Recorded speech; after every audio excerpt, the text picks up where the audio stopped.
But what are the milestones of this 30 years journey? I would say that the first milestone is really, I mean, Molly, if she were here with us, and she's recovering from a surgery, so our thoughts and prayers are with Molly tonight as well, as she's not here with us, but in spirit certainly is. She always told me, we mostly learn from our failure. Our history is a history of success and failure. And failures are the mistakes are the ones that have taught us the most.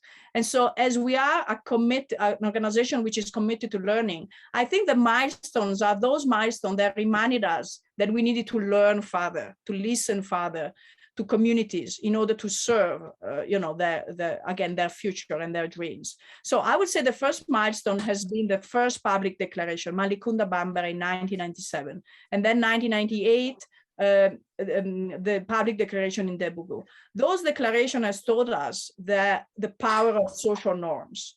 You can't abandon something which is entrenched in your culture, like female genital cutting or child marriage, just to stand alone. You stand up alone against that practice. So you need to reach out to the social network of reference. And so that's why 1997 Malikunda Bambara was actually a failure. Women that stood up alone without consulting their broader network actually received a major pushback. And that's why in 1998, the collective declaration of Debugu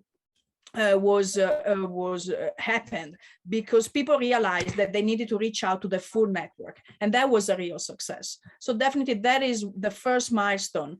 Came from a failure, but then grown into really a success, and that was the beginning of the social movement of abandoning female genital cutting and child marriage in West Africa, that now counts more than 9,000 communities that really stood up and publicly declared their intention to abandon these practices. If I think about the second milestone, is really the introduction of human rights in our curriculum. And human rights is not the right word, and that was also a mistake. Talking about human rights was not relevant. We talk about human dignity. Human rights is almost an imported concept, but everyone, wherever they are in West Africa, they can relate to dignity, to human dignity. So the introduction of human rights, of human dignity in our curriculum, in what we teach, in what we share with community, is a major milestone for our organization, because with the knowledge about your rights came also the responsibility towards collective action as an individual and then within the community. So definitely that is also something major that was introduced in the years 2000, and then became really a major pillar of the methodology of Tostan. Then later on, another challenge that happened to other organizations around 2004, 2005, the organization grew, and decided to expand beyond Senegal. So we went to many countries, up to 8.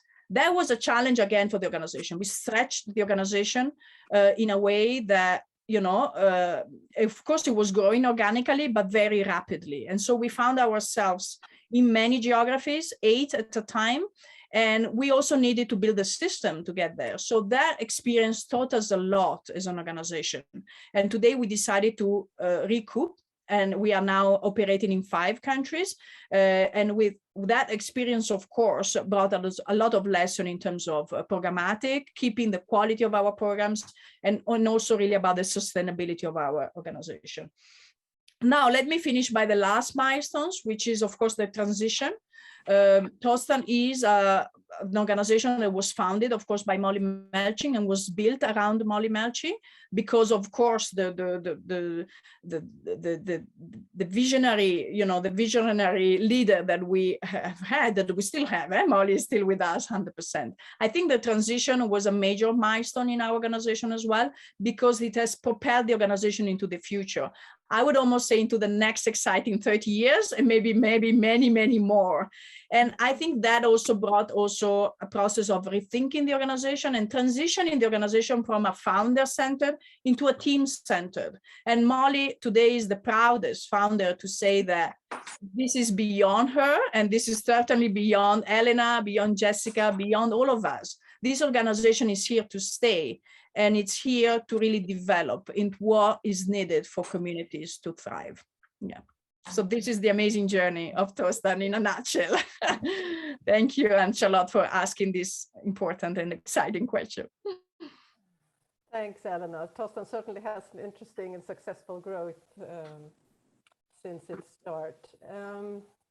And the focal point during these years of Tostan's work in West Africa has been its 3-year community empowerment program. Maybe you can share some key results and impacts in the communities that have completed this program. Sure. Yeah, thank you, Susanna. As I was saying in my introduction, the leitmotif of this journey is really the community empowerment program. And why is this the case? It is the case because communities are at the center of the journey. So what we do is really to allow people to have a vision for their future and to have a plan to get to their dreams. You know, it's good to dream. It's also good to have the tools and to be prepared to get to their those ambitions. So the community empowerment program is a learning journey, and it has evolved, of course, throughout the years. What we like to say, because we see so many happening in 3 years' time, it's a long time, though relatively short for adults, of course, that have not gone to school. And so learning, of course, takes, most of us have gone to school for more than 20 years. So we try to condense really important information to make informed decision in 3 years. So that's a relatively short time, but though a long journey. And so many things happen during that journey. We like to identify 5 major outcome areas, which are health, education, economic empowerment, governance, and in the environment. So these are the 5 areas where we observe outcomes. And when I mean outcomes, these are very practical and visible to the eyes outcomes. For some of you who have come to visit Tostan and Tostan communities, partner communities, you can see that some of these communities have a different life. For example, the village is very clean because there are collective actions that are taken forward, really, sanitation, for example. So these are tangibles. We can see things happening. There are a lot of intangibles that, of course, are the strength of the outcomes of the model. And the first one is really the inclusiveness in the decision making. So women come to the forefront, have a voice, are heard, participate into the decision making, and men and women together. It doesn't mean that women take over from men. There is an importance in the community to advance as a whole. So we see one of the major really important outcomes being really female leadership emerging and really pushing forward the agenda of the community. So recently we have really have focused our attention into working in the enabling environment for this change to happen. The tangible, I was giving an example about sanitation, and the intangibles ones. So the core decision-making process that is happening, both with women, but also with children, with youth. And that is also very important. So we are exploring that relational space that is created by the Tostan model for allowing things to change. So social norms, but also really the governance, the governance piece. I mean, how the decisions are happening. We have scientifically studied, it means there have been evaluation of the approach saying that the communication among, for example, between the two spouses, so man and woman, is enhanced. And because of that communication, violence is reduced.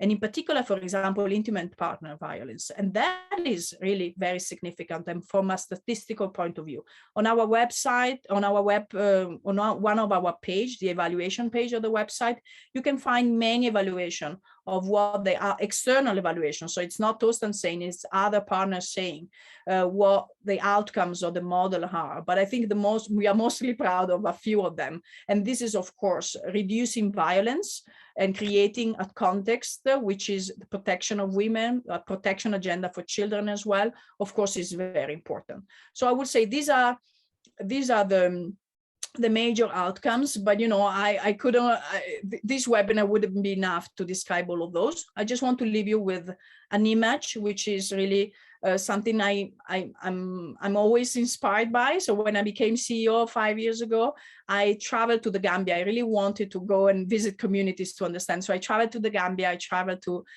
southern Senegal. And when I traveled to the Gambia, I met 5 women that have been just elected at the national level. They had gone through the Tostan program. Some of them were even facilitators for us. And then they ran for office in the new Gambia just after the dictatorship of Jammeh. And they were elected at the national level under a women council. So one of those elected, I had a chance to interview them, to ask them. And she shared with me, and she told me, I, Elena, went through the program, but I felt I was a leader inside myself, even before Tostan. But the space wasn't allowing me to be a leader. And then when I went through the program, I acquired knowledge and I acquired the confidence to tell people that I thought I knew what was good for our communities. And I gained the confidence also to say, okay, let me represent my community. Let me run for office. And so I felt I was a leader, but the space that was created enabled me to become that leader. And so those words really stick so much to me, because I think, the Tostan model ultimately really fulfill people's potential and allow them really to stand up for their dreams. And their dreams are really a better well-being, a better future for their communities. And that, of course, includes men, women, and children as well. Okay, this is very exciting, Elena. And of course, we know that SEP is always evolving. And what is next? What is next for SEP? Wow, it is indeed evolving. I mean, sometimes I feel, okay, we are constantly, committed to learning. And so there has not been a cycle of CP that have not produced some changes into the model. But there are a few major changes, of course, and I would like to bring two changes. So 5 years ago, almost 5 years ago now, we introduced what we call the strengthening democracy and civic engagement piece that is fully integrated into the community empowerment program today, the CEP. And it's basically recognizing that our community members are first and foremost engaged citizen and should be engaged to participate in the development of community, of their communities in a broader sense. That means the district, the region, the department, depending, of course, on the administrative, organization of the particular country. And so we started training not only the community members, as we did through the CEP, but also the elected official, the mayor office. And we train the same way with the same participatory methods to their roles and responsibilities.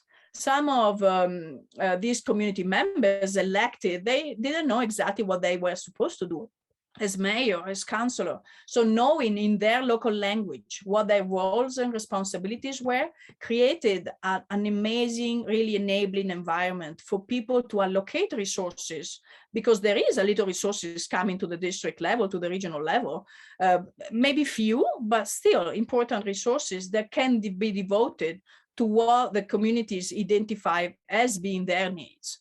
Is it a school? Is it a health center? But it is identified by the communities themselves. It's not imposed by anyone else. So it was very important that we create that bridge. We felt there was a gap. And so we bridged that gap by bringing community members into, a strengthening democracy process. And that's very important for sustainability purposes. We are not there to create any parallel system. We are there to fuel, ambitions of the countries where we work, and in particular, really to sustain efforts that are done by so many different partners. Tostan is not alone, by the government in the first place. And so by doing that, really, we enhance the democratic process that is going to bring these countries to their, to their full potential, we hope, in a shorter time, if possible, if democracy is really enhanced. And of course, transparency and accountability are promoted too in that context.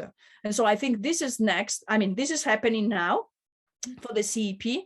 And I think this is the future, of course, of the work that we are doing, really strengthening the democratic space of the countries where we work. And I think what Ollie Smalley likes to say is that, you know, we have two wings. It's like a, you know, a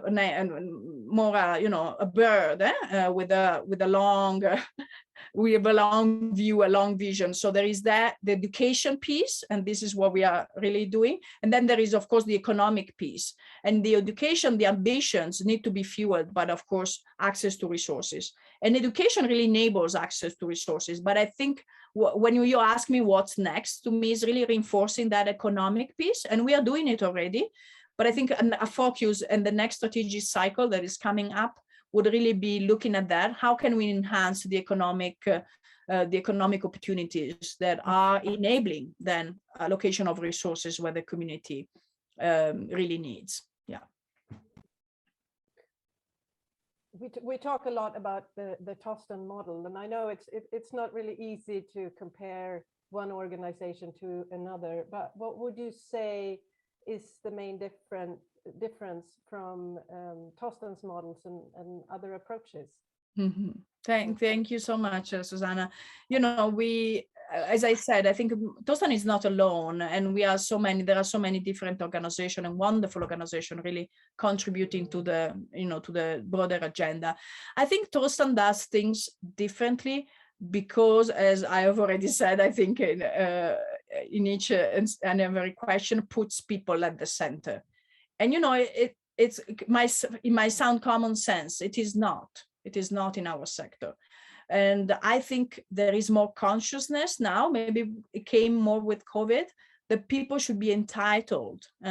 And at Tostan has always been the case to tell what their needs are, what the challenges they're facing, and to find themselves those solutions, the solution to their challenges.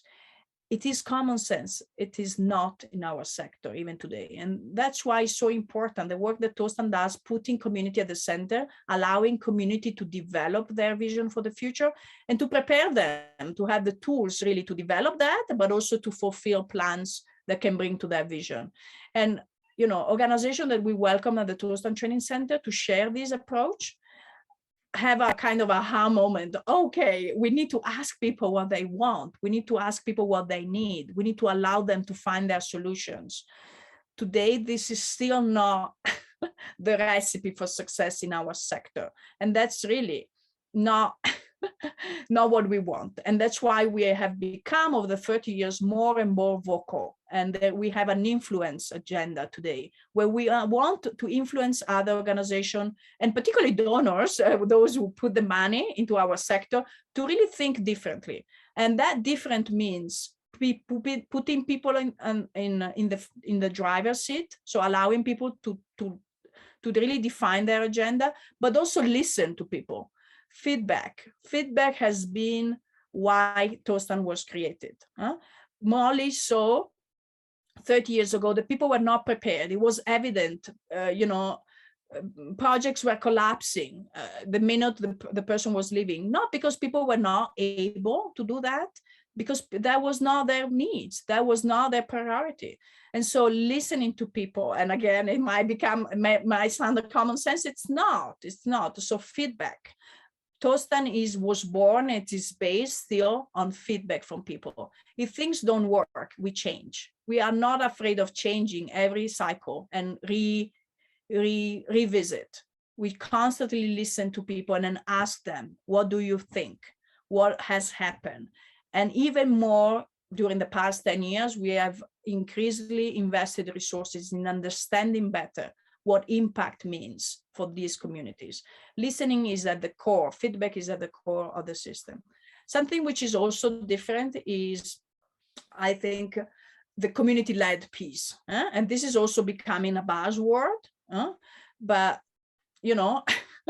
it's not. It's like, checking a box. Have you consulted the community? Yes, I have. Check the box. We need to be vocal about this. There are ways of consulting and ways of just coming in the picture and saying the community is involved. It's not easy to involve communities. It's not easy to take them, prepare them to be really the master of their future. it's not an easy task, because some of this population have not gone to school, so they don't know where to find resources. They have troubles in organizing themselves, and that's normal because they have not have access to some of the tools. And so I will think that that is also something why, you know, we find ourselves. And last but not least, I think it's important that we recognize, and sometimes we are some, you know, not, we received some critiques, I would say. Yes, we say, you know, you want to put women first, but why not having a positive discrimination agenda against women and children?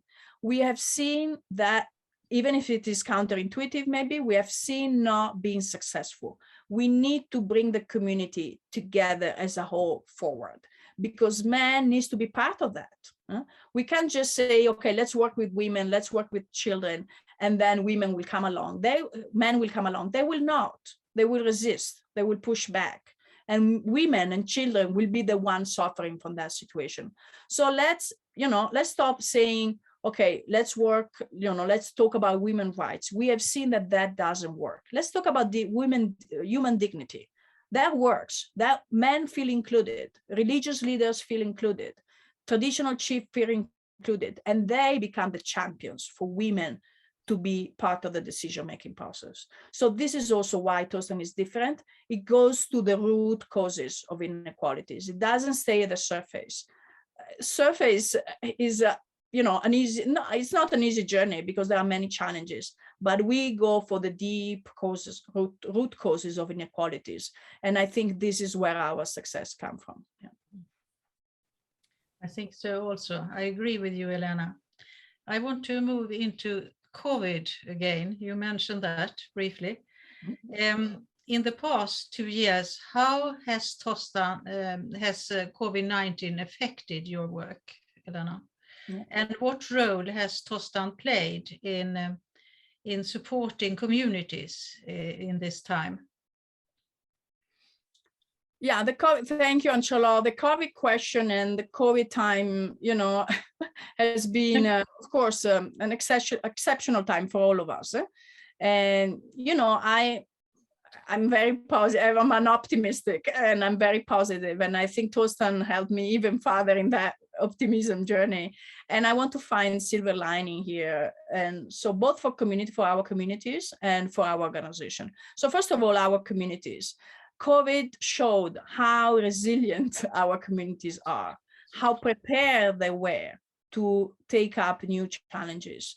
Our communities there were the ones who organized themselves very rapidly and reached out to other communities to give them the right information about this virus in areas where so much fake news was going on.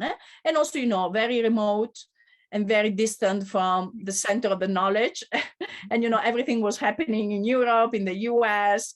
And, you know, Africa felt like we were having secondhand information, or we didn't know much what was going to happen. So our communities were the resilient ones and the ones who reached out to others to allow for right information to be given through religious leaders networks, through our staff networks, through our community management committees networks and social mobilization agents.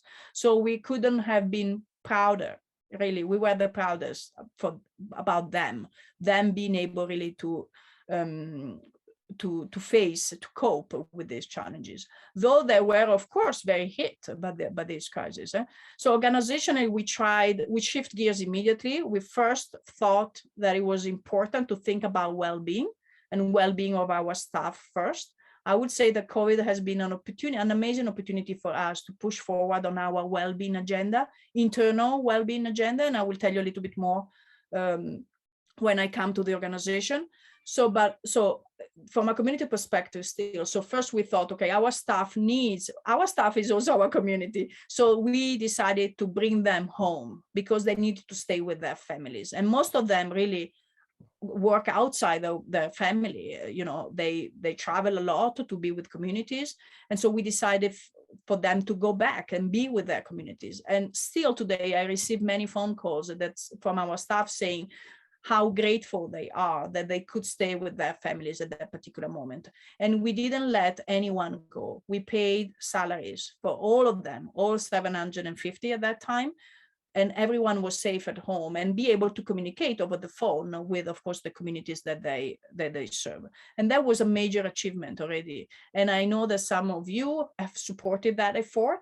And I couldn't be grateful as a leader that I could keep everyone safe from in that particular moment. So then we decided very quickly to shift gears, and we said, okay, what can we do to support communities? So we created booklets. I don't know, some of you might have seen it. We created booklets that were vehiculating the right information for people to make informed decisions. And they were in 15 languages. We did that in such a rapid way. They would publish in May. So the first one came in April, and then by the end of May, we had 15 languages. And those brochures have gone globally, I can tell you. Some were used in Europe, Macedonia. I remember people from Macedonia reaching out and say, can we use those? And we said, of course you can. So we put them open source. Everyone could use it. They were downloadable, printable, and we were so proud of their work. Thousands of booklets, printed booklets, went into the countries where we operate, supported by many different donors. And of course, they were unique in the space as they were adapted to rural communities who have not gone to school, and also for children that could look at the pictorials and really understand what the virus was about and change practices around that. And we did a special one for religious leaders, for Muslim religious leaders, so for imams, because religious leaders have played a major role in Africa in vehiculating, unfortunately, fake news around the COVID, and in vehiculating also the right information. So those booklets were a tool for imams to really support really the right information in their communities. So that is about, the support of the communities. And then we did a lot of in terms of resiliency, post-COVID recovery, a little bit of innovation around the economic side, because of course communities were hit in particular financially by the crisis. From an organization perspective, I would say that it was really a huge opportunity for us to really push the well-being agenda, as I was saying. So first, keeping everyone safe, and then put in place, even in a remote environment. Who would have believed that Tostan would function in a remote environment? We did. We were so efficient. We made so much things. We got so many things done because people were committed. They felt secured, and we put things in place for us to be connected every day, created support groups, hired coaches that could potentially really support those people who were going through a hard time, being connecting, being at home, the conditions in, we have big families in Africa. And so, it wasn't an easy one, but we managed to really cope with that. And I think we also took up the opportunity to be out there on the web. We can't travel extensively, but everything went virtual. So I think that year in 2020, we participated to, I think 25 webinars, and we really tried to be out there to talk about the work that our communities were doing, to promote the booklets. And so we're really expanding a lot that influence agenda that I was telling you about before. And I think that was really important for our organization, was a kind of a step towards really being more vocal about what we think has worked for us over the last 30 years. And we did a couple of webinars, a series about system change. And then last year, we did about our 30th anniversary. And so we were really proud that, and we saw that we were good in doing these things. And so we did more, and we engaged more resources. And of course, Jessica is part of the team who was really stewarding this work. And so we were able to be more out there. And I think everyone has been so proud of their work as well. Yes, we are very proud, and we think it's amazing what you've accomplished. Thank you. Thank you. So I'd like to move into something a little different. Tostan has a really excellent reputation as a mature organization, which we feel is really important to be able to emphasize as we talk to donors, and they need to be reassured that their donated funds are properly used. could you tell us a little bit about how the organization is managing donated funds? Thank you for that question, because I'm a manager first, I always said. So this is one of my favorite,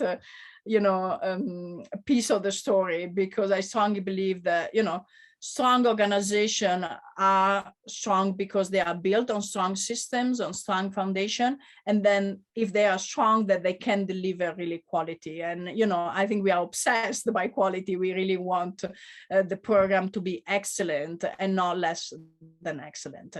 So that question is very important also, Susanna, because sustainability is at the center of the Tostan model. So I always say we can have dignity for all for communities and then not talking about dignity for all for our staff. And that was, the community, the well-being agenda. And in terms of sustainability, we can't talk about sustainability for our communities if we don't walk the talk first. So sustainability should be at Tostan first and foremost. And when I think about transparency, accountability, that also should be at the organization. At the organization first. So over the past 5 years, when I joined, of course, I found an organization that you said was very mature, but after 25 years, of course, also an organization that needed to be rethought, to be reorganized. And I think that's natural. It's not Tostan, it's the life of organizations that go through a growth, an organic growth, and then at a certain point needs to be revisited. And so, luckily I had done that in the past with other organizations. So I think I was ready for that. And then I found an amazing team that was really also committed to change, really with that perspective of bringing the organization into the new and exciting stage of life. So we rethought a little bit the system that needed to be there to strengthen the organization, to prepare the organization for scale. Because this is what we have in mind, and a model that can be scaled and ambition, big ambitions, bold ambitions. But again, those needs to be anchored into strong foundations. And so system processes are the recipe for success, and the governance. So we, with Anne-Charlotte and of course the colleagues on the board, we started by diversifying the leadership at the board. Today, we are very proud that half of our board is from Africa and from countries where we operate. And the other half is from countries that support. So US, Canada, and Europe, several countries in Europe. That was for me, the most important piece, to really have that governance piece. And I, as a CEO, I couldn't be more supported by a board that brings the vision, but also has a very pragmatic view and embody the values of the organization, because that is also, to me, a key success factor in all of this. So that the organization and the staff and the board embody the values of the organization. And so starting from the board and the governance piece, that of course meets regularly on a quarterly basis, review financials, and of course a programmatic outlook. That is the regular piece. But then, we needed to, of course, dive deep in, the architecture, the financial architecture. We have audited financials by US standards. As you know, we are US incorporated, so we have GAAP standards that we publish as soon as they are completed, so you can see them, and everyone can see them online. And by the way, that's very important for some donors. Some of them send me messages and say, by the way, I started by looking at your financials and the way you present them on the website, and that gave us a lot of confidence about the way you manage. And I think that is a very important piece.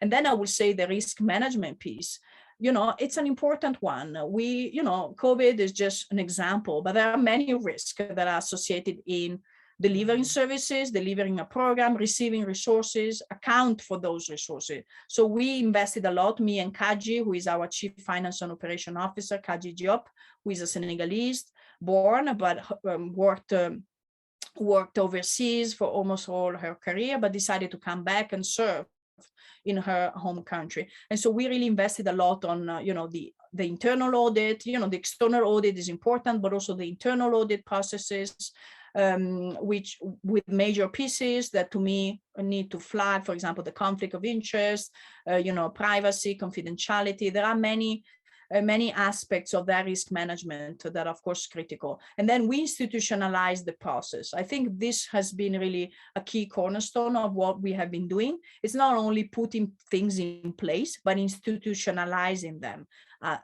A company staff to own those systems and those processes, because they become the routine and the history of the organization. When Elena or Kaji leave, those systems and routines will stay in place and will ensure that sustainability and transparency and accountability remain really in the DNA of the organization. And so that is really very at the center of what we do. And to me, it's really walking the talk of really the Tostan dream here.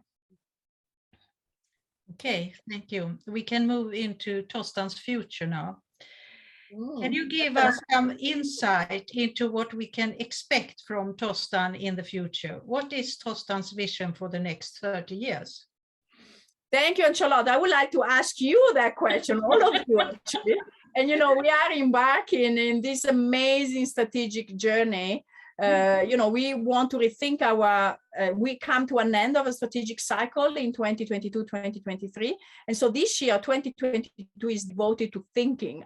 We recreated, financially, we created, we are in a very solid position today that we can say we need to devote time to think. We need to stop, and think. We're not stopping, as you know, because we are doing, of course, a lot of activities this year. We have a fully booked year, but we also have created a little bit of time to think and to take stock of what we have been doing over the past 30 years, and in particular over the past 4 years and 5 years. And then what's next, as you said. And to me, this is not Elena's response, it's the Tostan community response. Where the staff wants to be in 30 years from now. And then we are looking actually at a much shorter time frame, which is 2030, still 7 years.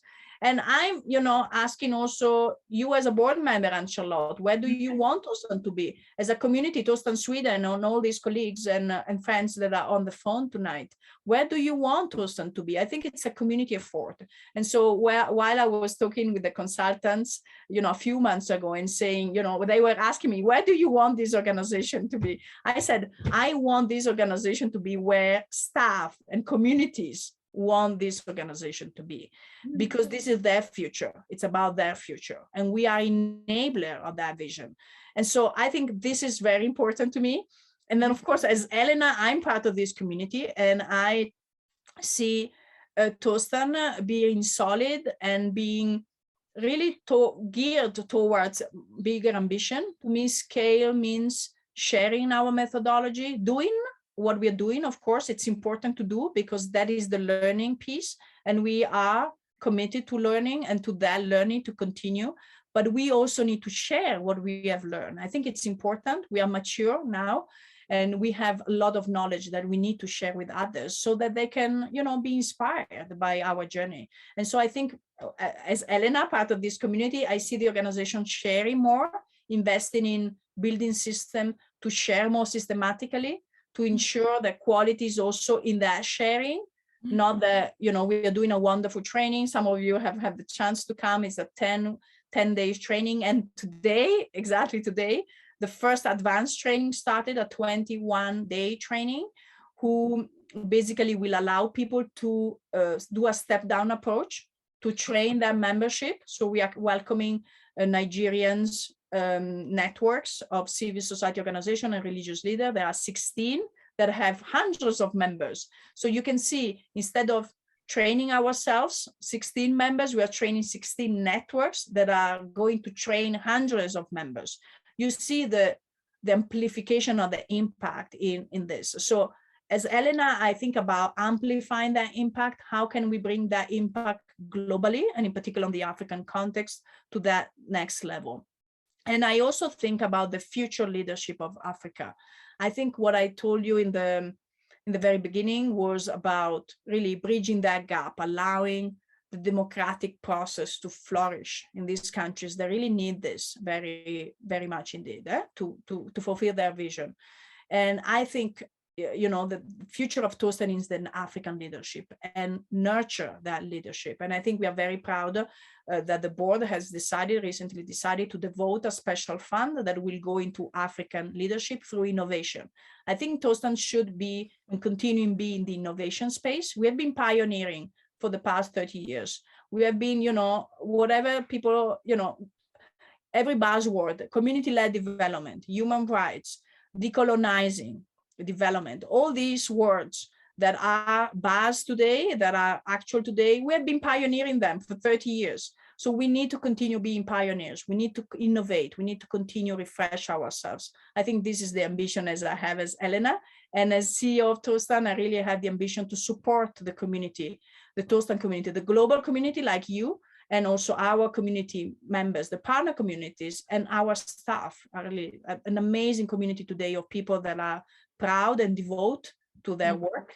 And I think I'm the proudest of them to be sitting in this particular place. Thank you so much. So, Jessica, we should start with some questions from, I think. Yeah, Jessica. sorry, I was very long. I told you I like to talk. You asked me very good questions.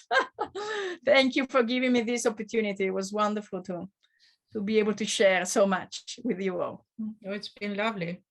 Really wonderful. Tack.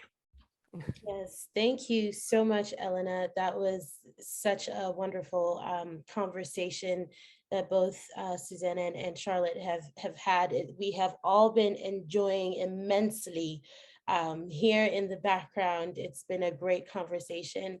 At this time, we want to open the room for conversation and bring the opportunity for anyone that is joining us today to ask questions. If you have a question that you'd like to ask Elena or to Anne Charlotte or to Susanna, the panel is gathered and the panel is here for you to ask questions. So you can either drop questions in the chat box or you can unmute yourself and join us up here for questions. And please share your dreams about Tostan in the next exciting stage of life. I'm so looking forward to hearing from you as well. Absolutely, it's so important. I think that as we go into the strategic planning phase with Tostan, that we also hear from our donors, our supporters. You are a part of the Tostan family, and we could not be where we are today without your loyal support of Tostan Sweden, of Tostan International. We thrive together because we are in that partnership, and a part and piece of this data collecting phase and also strategic planning phase is hearing from you, our donors. So as we are gathered here, if there's anyone who would like to ask a question, I'm going to put the room back into a space where we can all see each other and remove the spotlights so that we can see if your hand is raised or if you unmute your microphone to join us for conversation. And I see some known faces. Frederick, hi. So nice to see you. I have a question. Bjorn, go Yes. ahead. My name is Bjorn. I'm on the Swedish Tostan board, and I've been working for Tostan in Africa, in Gambia, a few years back. And I have a question for you, and that is, if we look back at villages where we have finished the programs, maybe like 10 years ago or so, how well are those villages managing today? In general, do they continue to develop in a Tostan way, or do they tend to fall back into old patterns? Thank you, Bjorn. That's an amazing question and a very important one. And as I told you, we have been lately really try to go deeper and understand better from an external perspective, not only from a Tostan perspective. And we have done a descriptive study that you can find on our website, and maybe Jessica, if you can put the link into the chat box, a descriptive study, and we went back to see. Oops, Elena. Elena, I think we've lost you there for a moment. And we did that in 4 countries. Yeah. So yeah. So we did look back, and we saw that most of the community community management committees were thriving and were still organizing collective action. So indeed, the module is very sustainable. Now, I would just end by saying that I've been several times to Cœur Saint-Denis, which is a community who has finished the program 10 years ago, not far from the TTC. And the first time I went, they were just completed the 10 years vision that they prepared when the program was there, and they had prepared the new one. And I was asking a few questions like the one you're asking, Bjorn. And I said, really, are you meeting? Are you continuing meeting the way you used to meet? Are you still working? And some of them say, wait a minute, this is our life. This is what we are doing to organize and to feel and to really reach, what we want to achieve in our life. So of course we're meeting. I mean, why are you asking us those questions? And so I think that question is very legitimate. We see that this is a sustainable model, and that's why we're saying there's sustainability at the center. And it's not true, of course, for every community who has gone through the program. It's true for the majority of them. And that study, Bjorn, I really recommend you to have a look, and it's very informative about this and about that relational space that I was telling you about. We really found that in those communities that have gone through the program, that space enabling for change, for decision-making to happen in a more inclusive way is still there. That's not reversible. There's no reverse in that. And this is what is allowing really the community to fulfill their vision. Thank you. Wonderful. Do we have any other questions from anyone? Fredrik Arn, Elena, just on, the areas you're working in are not easy countries, as I know from my work. We've seen a very turbulent political situation in Guinea-Bissau the last couple of weeks. And Tostan's been through these cycles a number of times. Is there anything you can share how Tostan handles these situations? For those of you who don't know, there was just a coup attempt in Guinea-Bissau week before last, I believe. And things got a bit messy for a while. Mm-hmm. Yeah, I don't want to repeat what I've already said, but I think the response here, I think Fredrik is really saying that what Tostan does is really supporting that democratic journey by giving access to communities to really information that allow them to make informed decision, and then that piece around bridging that gap and training also elected officials is also bringing accountability and transparency in the equation in a way that is recognizing that these are social norms, actually new social norms. So corruption is the old social norms, and it takes time to shift into a new space where the new social norm, established social norm, is then the transparency and the accountability. That's a long-term process. So how do we face with this short-term situation where government change? We were training the mayor is not there anymore. We were working with particular government officials, and then they go, there is a high turnover. Guinea-Bissau is just an example. Think about Mali, think about Guinea. 3 of the countries in which we are working have lived the coup in the past 4 months. And Mali is really, the situation is really deteriorating. Out of the countries where we work, the Mali is the one who is the most concerning and alarming, because it's a deteriorating situation that of course doesn't support the community's vision. And we have seen that peace and security has been, that after the CEP, the Community Empowerment Program, we have modules that talk about peace and security, and it really enables people to handle that conflict. Again, it's another tool for communities to cope with those situations, because actually they are the one who are victims actually of those situations in the first place. So in all the countries that have gone through these challenging times currently, we are doing peace and security modules. This is true for Mali, this is true for Guinea, and this is true also for Guinea-Bissau and the Gambia, by the way. We also submitted recently, with the support of Tostan Sweden, a proposal to the Postcode Lottery Foundation to support peace and security in the Gambia.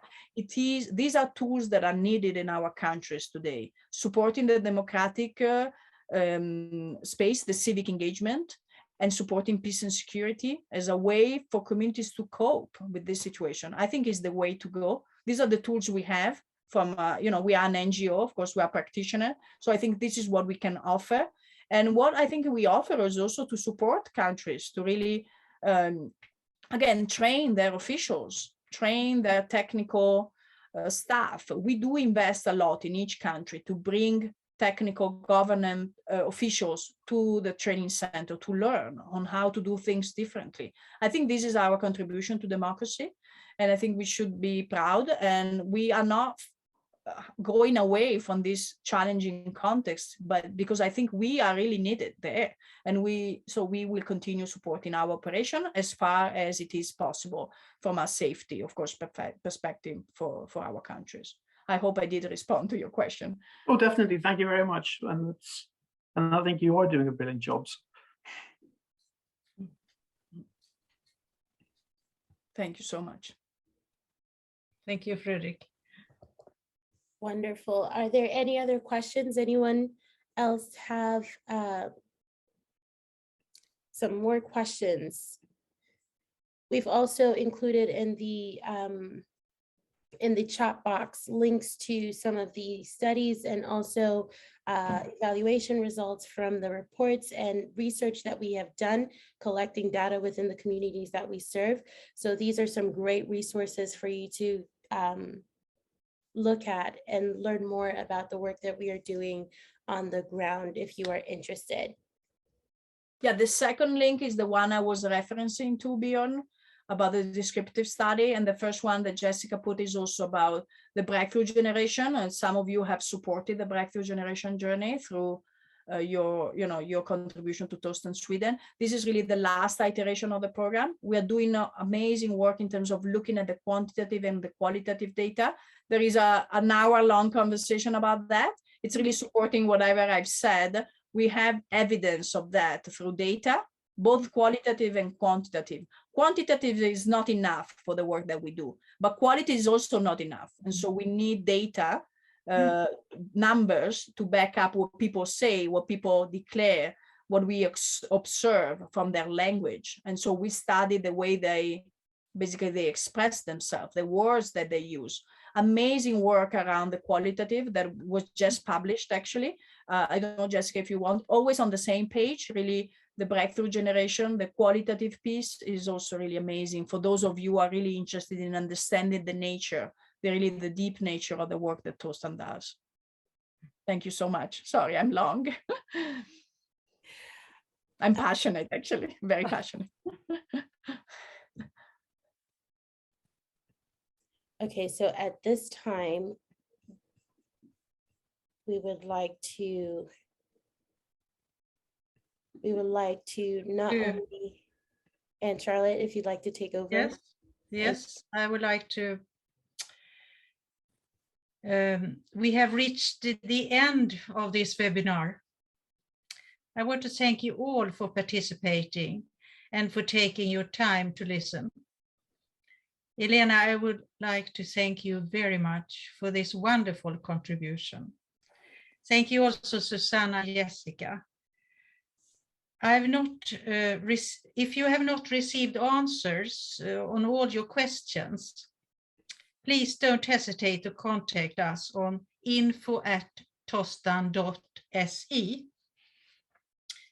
Let me end by saying how happy we are in Tostan, Sweden, for having had this very inspiring presentation by you, Elena. We hope to see you in person in Sweden in the near future. For 30 years, Tostan has been empowering communities for to develop and achieve their vision for the future and inspiring large-scale movements leading to dignity for all. Let us follow what will be Tostan's strategy for 2023 to 2030 and the coming 30 years. Thank you. Wonderful. Thank you so much, Charlotte. Thank you. Let me say, before I hand it over to Jessica for closing, thank you so much to all of you. You know, I would love to come to Sweden very soon when the condition allow for that. And also, you know, I look forward to welcoming you. You know, in particular, I know we have something scheduled for some of you in November in the Futa, which are the communities very dear to your heart that still need support, of course. And some of them have asked me, is Tostan Sweden going to support another round of CEP? And I wanted to say yes. And I'm sure Anne-Charlotte has that in her mind and in her heart. And I know some of you will be part of that effort. So thank you so much in advance. It was a privilege really to be on the phone with you today. I really enjoyed very much my time with you and hope to see you soon in person. Thank you. Over to you, Jessica.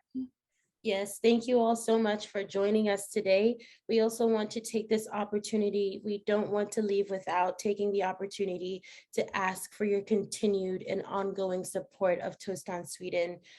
Your support goes a long way in helping communities in the grassroots of West Africa to achieve their vision for dignity, what that looks like for their communities. And the work that you are doing is impactful on so many different levels. We can't say it enough, how much your support means to us personally and to the individuals and the communities that your donations touch. You may never have an opportunity to see them or to meet them or to shake the hand or to receive a thank you from their face, from their mouth, to show you how much your donations mean to them. But we are here as representatives to tell you that your donations go the extra mile for these communities as they envision what their future looks like, as we are envisioning what Tostan's future looks like. Your support also helps them to envision what their future looks like for their children and generations to come after them. So we have put up the donation information here on the slide. Please feel free to contact Anne Charlotte or Susanna if you would like some more information on how you can further donate Tostan Sweden and the work that we are doing. Again, we thank you so much for taking out the time from your day to be with us this evening. I know some of you might have been having dinner while we were on the webinar, so we thank you so much for your time. And Elena, thank you so much for being with us this evening. Susanna, Thank you. Charlotte, we appreciate you so much for creating this space really for us to have this conversation. For those of you who were inquiring, yes, the gathering, today's interview and gathering was recorded, and it will be made available if you would like to look back on some of the information that was discussed. Thank you all so much. Thank you. Thank you all. Thank you, Jessica. Thank you, Jessica, Susanna, and all participants. Fantastic. Thank you. Tack. Bye bye. Bye bye. À Bye bientôt. bye. Bonne soirée.